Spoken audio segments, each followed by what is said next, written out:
ଆମେ ଘର ଟିକେ ଦୂରକୁ ତଳକୁ ଆମେ ବୁଲିବା ପାଇଁ ଯାଇଥିଲୁ। ବୁଲୁ ବୁଲୁ ଦେଖିଲୁ ତେନ୍ତୁଳି ଗଛ ଦେଖିକି ଆମେ ଖାଇବା ପାଇଁ ସ୍ଥିର କଲୁ। ତ ତେନ୍ତୁଳି ଗଛରେ ଆମର ବହୁତ ଅଳ୍ପ ତେନ୍ତୁଳି ଥିଲା, ଫେର ବି ଆମେ ପତ୍ର ଭେଟି ନେଲୁ। ଭେଟି ନେଇକି ଆମେ ତେନ୍ତୁଳି ଗଛରେ ଆମେ ଟେକା ମାରିଲୁ। ଟେକି ମାରିଲୁ ଦେଖନ୍ତୁ ଉପରେ ବହୁତ କମ୍ ତେନ୍ତୁଳି ଫଳିଛି। ତ ସେତିକିରୁ ଯେତିକି ତଳେ ପଡ଼ିଲା ଆମେ ସେତିକି ତେନ୍ତୁଳିକୁ ଆମେ ଭେଟି ନେଲୁ।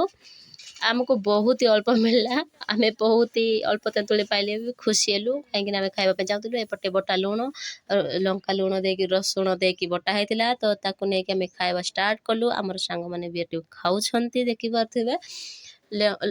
ତେନ୍ତୁଳିଟା ଆମର ବହୁତ ଖଟା ଥିଲା, ଯାହାକୁ ନାହିଁ ତାହାକୁ ବି ଖାଇବା ପାଇଁ ଇଚ୍ଛା ହେବ। ସେଇ ପ୍ରକାର ଭାବରେ ଆମେ ତେନ୍ତୁଳି କେମିତି ଖାଇଲୁ।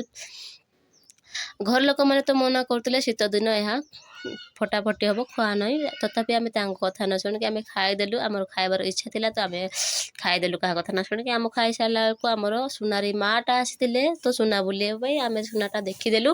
କହିଲେ ଦେଖିଦିଅ, ତୁମକୁ ଯଦି ପସନ୍ଦ ଆସିବ ରଖିବ। ତ ଆମେ ଦେଖିଦେଲୁ, ସୁନାଟା ବହୁତ ଭଲ ଦେଖାଉଛି। ଏଇଟା ହେଉଛି କାନ୍ତାଳି। ଆମେ ଦେଖିଦେଲୁ, ହେଲେ ଆମେ ରଖିଲୁ ନାହିଁ। ଫେର ବି ଆମେ ଦେଖିଦେଲୁ, ବହୁତ